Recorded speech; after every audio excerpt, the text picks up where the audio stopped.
Hello, everyone. Near the end of a crazy, busy, and thankfully sunny day in Paris, we are back for our Olympic Tennis Daily. I'm Christopher Clarey, former tennis writer and global sports correspondent for the New York Times. I'm now a full-time author and founder of the tennis website Tennis and Beyond. Bonjour Chris, bonjour à tous. I'm Romain Vinot, a tennis journalist who spends practically all year round at the Roland Garros Stadium.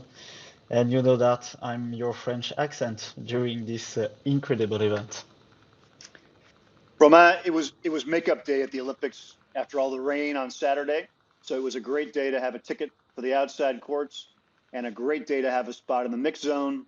That's the place where the reporters are and the players come through to talk to the media after their matches. They are still playing and mixing out there, believe it or not. But there's one match everybody's buzzing about, and it's a future match. And Romain, I know you know. Perhaps two promising young players, Chris. Of course, Rafael Nadal and Novak Djokovic. You know that you saw that today. Nole won his first round, sorry, yesterday, losing just one game to alternate Matt Ebden.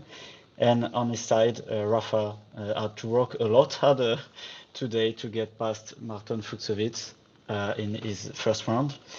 He started on fire and then to win 6-1, 4-6, 6-4, and fight off a lot of break points in the third.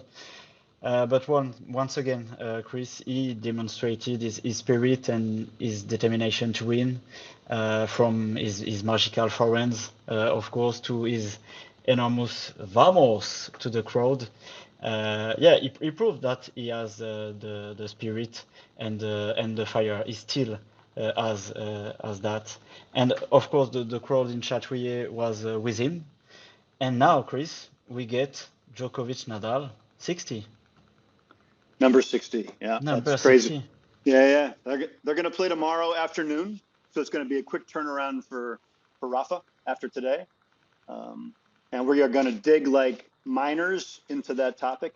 But first, we have to talk, Romain, about somebody else from the Djokovic and Nadal generation.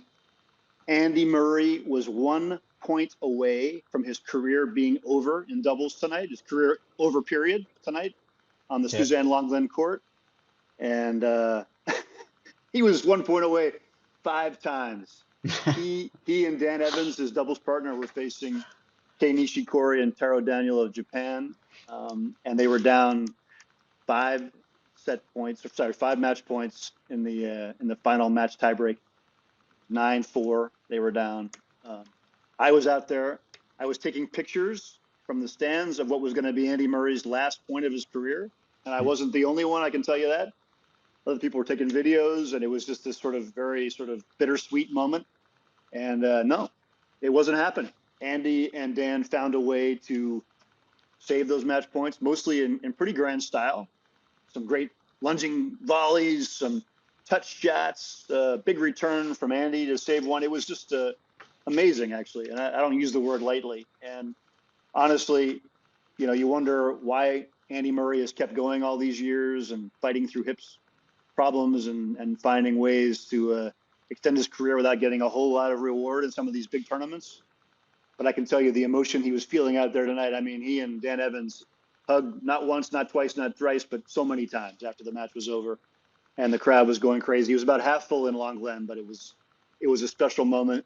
And they lived to play another day. I know you watched the end too, Romain. What were your thoughts about that? Yeah, it was amazing to see that. I guess in press room, in the stand, in the stadium, maybe in front of TV, everyone all thought we were going to maybe witness Andy's farewell. But once again, we saw the mental strength and rage of these incredible champions. Even if with his teammates Dan Evans, I think maybe we're off to a little poor start, and like you said, they saved 5 match points in the super tiebreak. What a story for them both. And Chris, yeah, you mentioned you were only a few meters away from Andy, and I think you saw his literally explosion of joy and rage when he hit a match point. It was crazy to see just his face at the moment. Yeah, I mean Murray got it started. I mean, in a way, they were down 9-4. It was Andy's serve. You know, you got to win 10 points or win by 2 in a match tiebreaker. It's kind of a roulette game. You got to find a way to get through it. And at 9-4, Andy hits an ace. So he Yeah. started the fire burning. Nobody believed at that point, but man, those guys never got negative and they kept going. You know, Kei Nishikori threw a double fault in. That didn't Yeah. hurt, but most of the points were won in incredibly positive fashion. And they have great energy. And you know, once something like that happens, you just never know what can happen after that. It can kind of liberate you. We've seen players, you know, save match points and go on to win medals or go on to win titles. Looking at the quality of the play at times, especially at the net from Murray and Evans, you know, nothing would surprise me at this point. And they just seem to have this little whiff of destiny about them. But the best thing was just to see, like I said, you know, the emotion that you feel in your late 30s. Why are you actually doing this? Well, that's why. You do Yeah. it for a moment like that. And I can tell you, I guarantee you probably when Andy Murray thinks back on his career 15, 20 years from now, maybe that won't be the first thing you'll think about. I'm sure it'll be, you know, winning Wimbledon for the first time or winning his first major or all that, but or his 2 Olympic golds. But that's going to be in there somewhere. That's a memory that stays with you. That was burned in. And it really was it was beautiful to see. And this is a guy, you know, has been playing in the Olympics since 2008 in Beijing. He's won those 2 golds back to back, the only guy to do that. So this is obviously a very meaningful thing to him. He got a nice farewell at Wimbledon, not the one he hoped to get. And I know he was hoping to play some singles here as well. It's not going to happen. Interestingly, looks like Dan Evans, his partner, who won and potentially would be playing Stefanos Tsitsipas tomorrow, is thinking about pulling out of the singles now to focus only on the doubles with Andy. That could give Tsitsipas a walkover. But, you know, Romain, I mean, just talk a little bit too about kind of the poignancy of Andy playing this doubles match, you know, when 2 of his biggest rivals, you know, Rafa and Novak are still in the picture too. Yeah, you know, Chris, we just talked maybe 5 or 6 minutes, and it was about Rafa, Novak, and Andy. And if I have to compare, just the 3 guys are truly legend. They are in a single file in and out. Novak was just in final of Wimbledon 2 weeks ago. Nadal just in final in Bastad. Of course, not quite the same thing, but hey, Chris, it's still a final, yeah. So yeah, I think it's time for us to go back to this Nadal Djokovic number 60, I guess. Yeah, I mean, it's a crazy number, isn't it? It Yeah. really is. And I was talking to Thomas Mahatch, young Czech player tonight, and I walked up to him and I said, "Can you even imagine playing anybody 60 times?" And he just shook his head and he goes, "It really is incredible for us young players to even think about that." And he goes, "You know, just somebody you play in your junior career and your senior career, you don't get to that much. These guys have played 60 times on the ATP tour. That's more than anybody else in the history of the tour. There were guys back in the barnstorming days of Ken Rosewall and Rod Laver and Pancho Gonzalez and Lou Hode, who played more often than not, but they were going, you know, every night in a different town, laying down a court and playing in front of a different crowd in every city. So that was a different era. Chris Evert and Martina Navratilova obviously played more than that as well. They were playing almost every final for many seasons. But these guys are playing this many times in a very, very tough era where there's a lot of competition. And you know, the even crazier thing, if you think about it, Roma, is it's 30-29 Yeah. after 59 matches. Djokovic has the lead, but there's really no more eloquent testimony than that to how tight and great this rivalry has been. And it's been far more prolific than Federer and Nadal or Federer and Djokovic, or for that matter, if you want to go back a little farther to Bjorn Borg and John McEnroe or Sampras and Agassi or, you know, Becker and Edberg. But as many times as Nadal and Djoko have played, this will be the first time they've ever played in the second round of a tournament. It seems strange to say that, you know, it seems strange to us, and I think it seems strange to them too. Nadal Yeah. said as much tonight when he was talking, but it kind of it reflects where they're at in their careers. You know, Djokovic is still number 2 in the world. You know, just got to the Wimbledon final, as you said. He's the top seed here with Sinner out. Nadal's ranked outside the top 100 and has been doing, you know, a lot of recovering from injuries, so he hasn't been around full time. But Romain, forget the rankings, forget all that. So who's the favorite for you in this mega second rounder? What a question, Chris. That's probably the question on everyone's lips at the moment. You know, even without talking about rankings, Novak Djokovic is inevitably the favorite based on his physical form, the fact that he recently reached the final of Wimbledon. We said that earlier. And the fact that he still seems so far from the end of his career. It's just amazing to see him now. But on the other end, Rafa is at home here. I saw him many times the last Sunday, just with the trophy, and even recently he showed, yeah, in Sweden that he still has the legs to go from match to match. He played 4 hours, and the next one maybe 3 hours and a half, and once again today he withstood the return of a fresher player. Yesterday he also led his double to victory. It was amazing to see the rage, sorry, the fire on him. So yeah, it's and you know, if we just go maybe 2 years before, of their last 4 matches, Rafael Nadal and Novak Djokovic, the last four they played 3 times at Roland Garros, and 2 wins for Rafael Nadal. So you know, I would say Djokovic is maybe the favorite a little, but please, Chris, don't ask me for a prediction. So put you out of your misery here. It's tough, isn't it? It definitely is tough. And I can tell you that, I mean, it's tough for Rafa too, and those guys. It's just talking about it tonight. I mean, he was in the mixed zone. He came in after doing his recovery, which is obviously very important. You know, his stage with the injuries he's had. He played a tough week in Sweden before he got into the final. It looked like he was kind of out of gas, like you said, in that final. And then he played doubles with Alcaraz last night. Doubles not so draining, but for sure a very emotional match with that huge crowd and all that atmosphere. And then he comes back without less than 24 hours to play a very tough match against Vucevic. So I don't know how he'll be physically, but you just know Rafa's going to leave everything out there. And I think Novak and Rafa, it comes down to sort of emotional muscle memory. Those guys just bring it out of each other. And I'll never forget that 2012 Australian Open final, which the match that never ended. It just felt like it just kept going, and they just kept finding another trump card in their back pocket as it went on. Amazing sort of endurance and amazing psychological endurance, just being able to keep resisting each other. But when Rafa was asked about it tonight, you know, he said this match really does feel different to him in a way. It's because of the way he's coming into it and the way Novak really is, you know, off a Wimbledon final, coming off that sort of a high, even though he got beaten by Alcaraz there. So I think Rafa knows he's the underdog. Rafa's been saying he's the underdog at Roland Garros for decades, even though he really wasn't. But I think this time he is. And Yeah. and he says, you know what?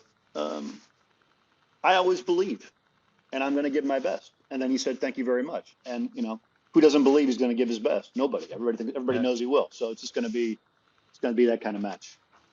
And I can't wait to see it. And it's going to be in the sunshine, which will be nice for Nadal's forehand and nice for our visibility. But there was a lot of sunshine today, Romain.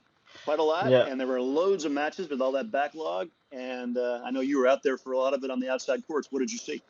Yeah, it's maybe time to take a look at the result too. Chris, Kreshikova wins the marathon against Sarah Sorribes-Tormo on the morning, and I think you watch it, Chris. What you think about this match? Yeah, it was first matchup on Chatrier, and it was you know, pretty nice crowd. Chatrier at the French Open on the opening match sometimes doesn't get much of a buzz, but there was, you know, nice 2/3 of the stadium full. And Krejcikova looked like she was sort of fighting, struggling after her Wimbledon victory to really bring out her best. She had her leg wrapped with some tape, has a sleeve on her arm, looked kind of out of sorts, and then just played brilliantly in the second set. And then the third set, she bageled Sorribes-Tormo in the second set, and then she came back and had to fight through a third set tiebreaker at the Yeah. end, and was very, very close. And I think ultimately what won it for her was Sorribes-Tormo is a highly defensive, highly consistent player, very dogged player. Oh yeah. And Krejcikova has those extra gears, and she hit her down the line shots under great pressure when she had to, and also her ability to drop shot, come to net. Very small difference today, but I think that's what made the difference for her. But what else did you see out there, Romain? Oh, it was much easier for Coco Gauff, for Maria Sakkari at the beginning of the day too, and Jessica Pegula, all of won in straight sets. And you know, Beatriz Haddad Maia also won late in the afternoon, and it's worth pointing out that the Brazilian was hugely supported by her fans, even though she was playing against a French player, Varvara Gracheva. And you know, Chris, during the day on the outside court, I have to mention the incredible support you know the French players received from start to finish on this second day of competition. You know the rain is over now. It's sunny on Roland Garros, and the you know the standing ovation, all the Marseillaise, the crowd was enormously supportive, and it really transcends the player. And if I just give you an example, Hugo Humbert said he'd never taken so many selfies in his life, that he couldn't take them all because there were so many requests, and that he had to leave the court before the start of the next match. So he was really a smiling guy in the mix zone, and he also said that he had taken you know all the energy of the crowd to play a very strong match, and of course that he loved playing for France. And you know, Chris, it's pretty amazing because during his match, Hugo Humbert, he even sang the Marseillaise during the match. So it was really nice to see that, and it was the same for Corentin Moutet, Clara Burel, Diane Paris. I think the home factor, like you said, played a big part in their success today. Yeah, I was out there on the outside courts the last couple of days. Obviously, yesterday was such a downer with the rain, and it was great to see them have the opportunity as the fans to be able to really come back and give it full voice today. But the atmosphere in Longlen and Chatrier has been amazing, frankly, the last under the roof or without the roof today. Yeah. Yeah, so that's the great part of the Olympics. The one thing I'd say it's been a little tricky, and you're hearing more players talking about it too, and coaches, is just this idea of you've got people withdrawing. It's been a tough season, a brutal season. So much tennis to be played, so much meaningful tennis to be played. We have a surface change from grass back to clay here, which scared off a couple of players who were maybe fragile physically. And we had another withdrawal today, a sad one. Alex de Minaur pulled out of the singles. I know how much he cares about the Olympics and playing for Australia, but he just wasn't able to get back to where he needed to be with his hip. Cam Norrie from Britain also pulled out with an injury from the singles. So what we have is we're down to 5 out of the top 10, you know, from the ATP top 10 right now that are in the men's side of the Olympics. There are 8 on the women's side, but it's created a situation where you have alternates coming out of the doubles draw because of the late withdrawals. There's no choice to pull them in from anywhere else. And these are guys without even singles rankings. Matt Ebden, Francisco Cabral, and Petros Tsitsipas, Stefanos' brother. So all these guys don't have any singles rankings, and they ended up playing in the Olympic draw, which is kind of crazy and honestly not ideal. And I think going to create some thinking probably on many different sides about how you might avoid that. We discussed this a little bit in yesterday's podcast. I won't go into all the same detail today, but I think, you know, it's a tough thing, especially for those guys who were so close to qualifying for the Olympics, maybe in the 60s or 70s from really big tennis nations, and they're watching. They couldn't make the teams, and they watch guys playing in the Olympics who don't even have singles rankings. I think doesn't seem quite right to me. And so that's been a bit of that. And all those guys who've played in that position haven't been able to win a set in their matches. Some of them have done pretty well. You know, Petros Tsitsipas lost 2 and 3 to Griekspoor today, so it was an honorable loss. But I'm not sure what it adds really. And then another kind of the crazy side of things was we talked about yesterday, Francisco Cerundolo and Lorenzo Musetti playing a final in Umag last night late. What happened after that? Real quickly, Romain, we're running out of time here. Quickly, yeah. Yeah, they just won today too in Paris. Yeah, it was nice to see them at least in Paris. But yeah, they took a private plane, and maybe after a little sleep came in and won in straight set. Musetti over Monfils, despite the French crowd, and Cerundolo over Thomas Barrios Vera. So yeah, it's pretty weird, but it's a lucky time for both. Well, we hope you get lucky as you look at the ITF's World Tennis Predictor game, which has been launched. And you must, and we mean must, choose a winner from 3 Olympic matches each day. If you make the most correct picks at the end of the event, you will win some fabulous prizes. So the 3 matches tomorrow, I think one you can all guess. Novak and Rafa is on the list. Magda Linette and Jasmine Paolini is the second. And then a very, very compelling women's singles match, Jessica Pegula against Alina Svitolina. Romain? Yeah, a lot of match to see tomorrow, Chris. We also have to follow the French, of course, with Diane Parry against Iga Świątek on the Philippe Chatrier court, and we always have to follow the doubles too. I think tomorrow it will be like today, a lot of matches, a big crowd on the outside court and on the big court. Yeah, Chris, we have to say rendezvous demain. Yeah, thanks everybody for following and listening and for helping us build up this new discussion and review. And as Romain and the French say, allez. Allez.